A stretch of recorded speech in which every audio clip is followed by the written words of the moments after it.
I can't believe you're actually going through with this, Olivia said, her voice dripping with disdain as she leaned against my office doorframe. I looked up from my laptop, where I'd been finalizing the business plan I'd spent months perfecting. My sister stood there in her designer suit, every inch of her radiating the confidence that came from never having to fight for anything in her life. Why wouldn't I? I asked, trying to keep my voice steady. I've been working on this concept for over a year.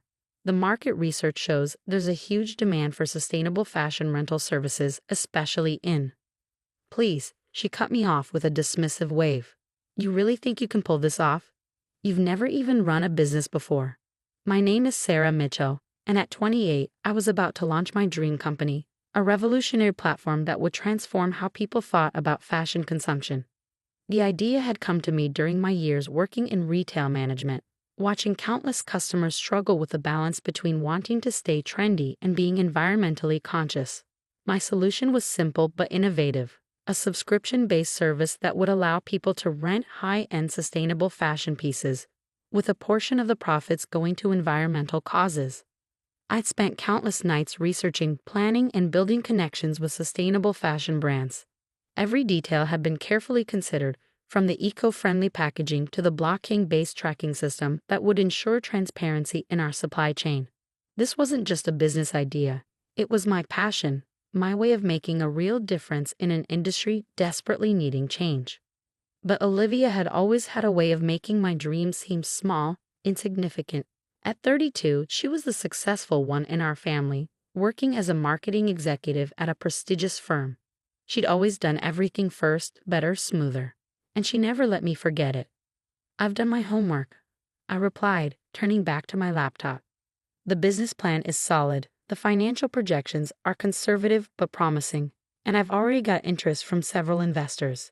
She walked into my office, picking up one of the sample sustainable fabric swatches from my desk. Oh really? And how much startup capital do you need? $250,000, I said, watching as her perfectly manicured fingers toyed with the fabric.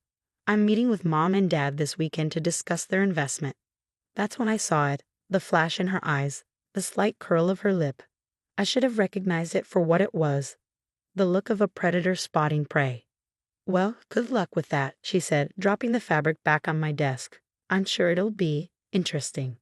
I didn't think much of her visit at the time. That was my first mistake. The family dinner that weekend started like any other, with Mom fussing over the table settings and Dad talking about his golf game. I'd spent hours preparing my presentation, making sure every detail was perfect. My hands trembled slightly as I pulled out my laptop. Before we start dinner, I began. I wanted to talk to you both about an investment opportunity. But before I could even open my presentation, Olivia cleared her throat.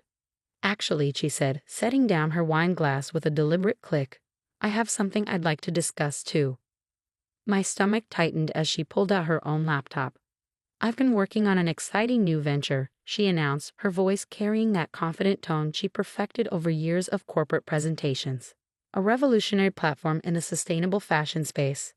The world seemed to tilt on its axis as I watched her pull up a sleek presentation, complete with professional graphics and animations. My presentation suddenly felt amateur in comparison. As she spoke, describing my idea with practiced ease, adding just enough tweaks to make it seem like her own, I felt the blood drain from my face.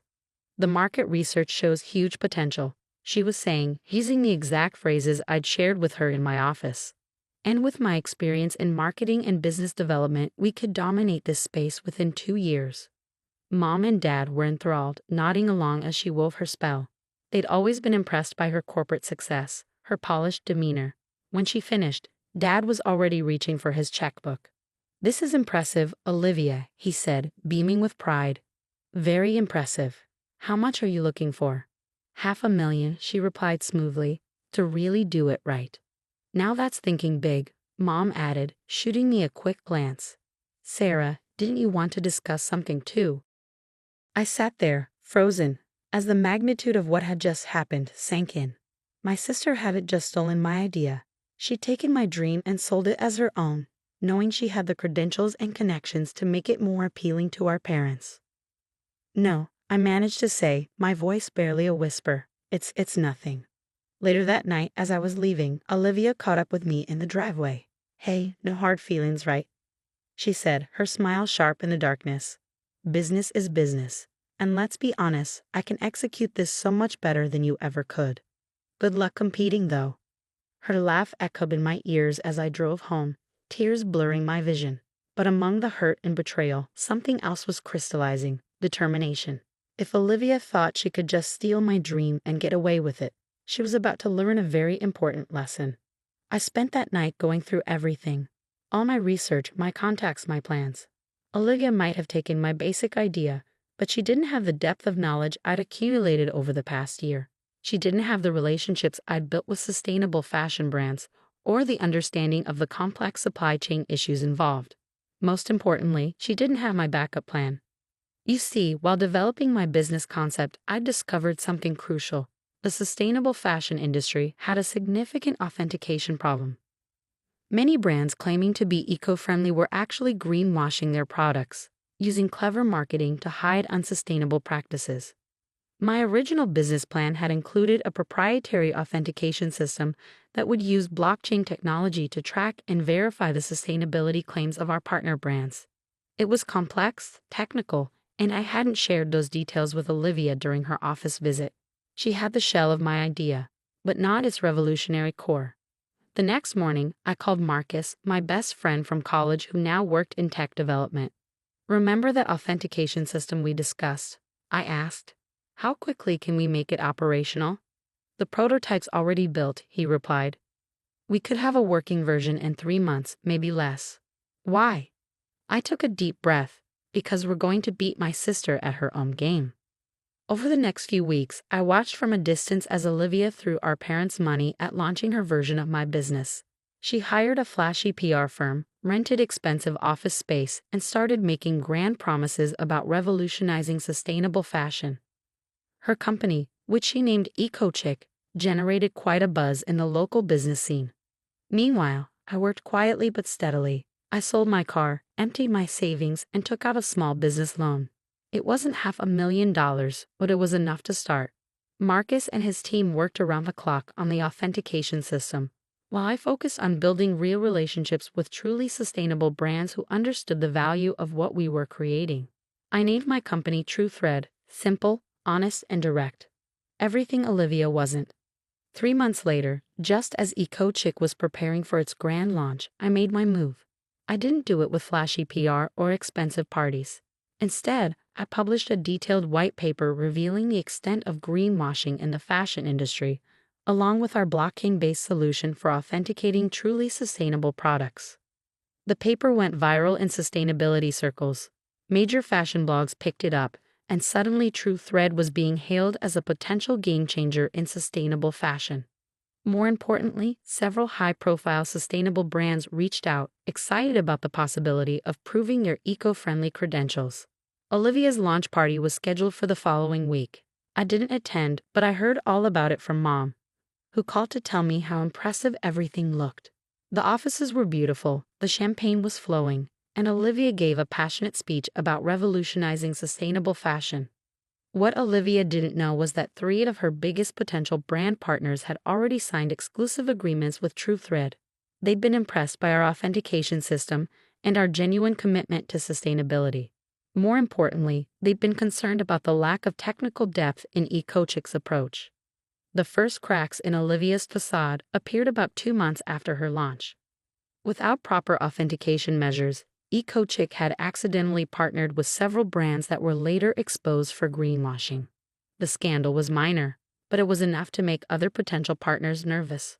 Meanwhile, True Thread was growing steadily. Our authentication system was proving its worth, and our commitment to transparency was attracting both customers and partners. We weren't growing as fast as EcoChick, but we were building something sustainable in every sense of the word. I was in my office late one evening, reviewing partnership agreements, when my phone buzzed with a text from Mom. "Olivia's been drinking. She's very upset." "What did you do?" I didn't respond. I knew what was coming. The next morning, Olivia showed up at my office. Gone was the designer suit and the perfect makeup. She looked tired, desperate. "We need to talk," she said, her voice lacking its usual confidence. I gestured to the chair across from my desk, the same spot where, months ago, she had dismissed my dreams with a wave of her hand. "I'm listening," I said quietly, watching as my sister struggled to find the words that would salvage her failing business. And in that moment, I realized that sometimes the sweetest victory isn't in watching your enemies fall, but in knowing you succeeded despite them. Olivia sat across from me, fidgeting with her watch, a nervous habit I hadn't seen since we were kids. The morning light streaming through my office window highlighted the dark circles under her eyes, the slight tremor in her hands. This wasn't the polished sister who had smugly stolen my dreams. This was someone on the edge of desperation. "I need your help," she finally said, the words seeming to physically pain her. "Eco-Chick is in trouble."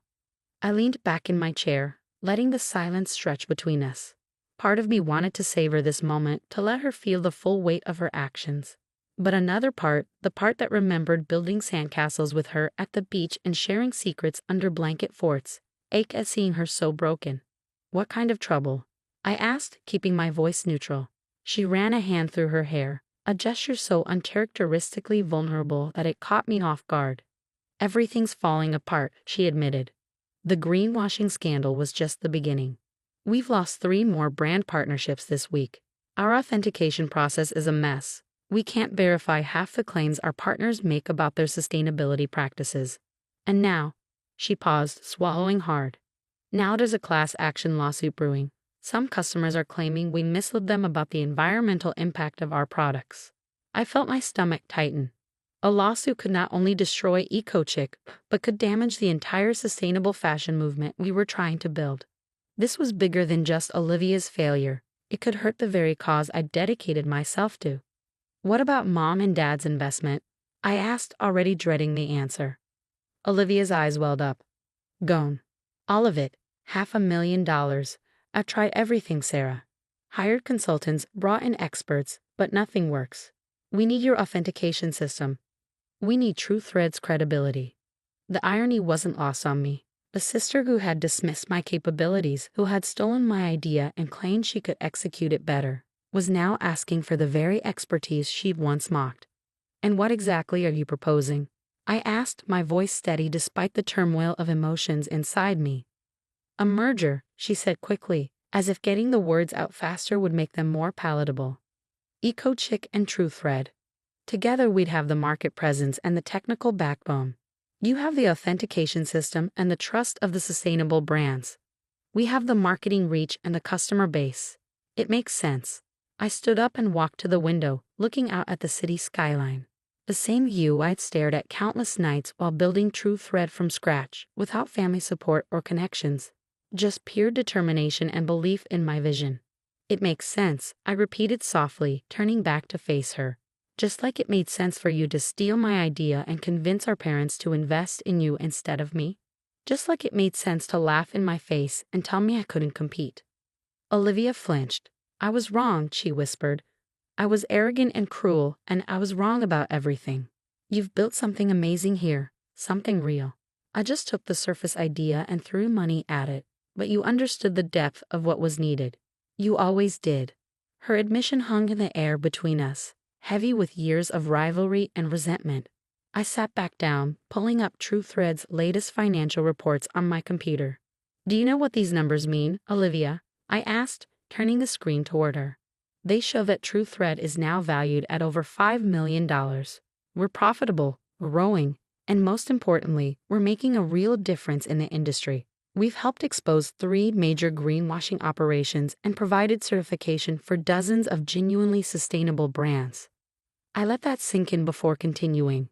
"And do you know how we got here? By understanding that sustainability isn't just a marketing buzzword. It's a commitment that requires knowledge, transparency, and integrity." Olivia nodded, wiping away a tear. "I know that now, but it's not just about the money anymore, Sarah. If Eco-Chick goes down like this, it could damage consumer trust in sustainable fashion for years.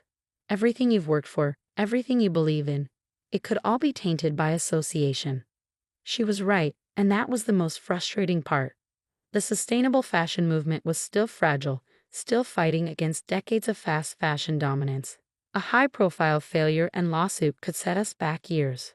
I pulled up another document on my computer, One I'd prepared months ago, almost as if I'd known this day would come. I'm not interested in a merger, I said firmly, watching her face fall. But I am willing to discuss an acquisition. Her head snapped up. An acquisition? TrueThread would absorb EcoCheck's assets and customer base. We'd handle the transition of your existing partnerships to our authentication system. Most importantly, we'd implement proper sustainability verification for all products, which should help mitigate the lawsuit risks. I slid a paper across the desk to her. These are my terms. They're non-negotiable. Olivia picked up the document with trembling hands. As she read, her eyes widened. This would mean. You work for me, I finished. Not as an executive, but as a regular employee in our marketing department. You'd start at entry level and earn any promotions based on merit, not family connections. And you'd have to publicly acknowledge that TrueThread's authentication system was your sister's innovation that you initially borrowed. She stared at the paper for a long moment.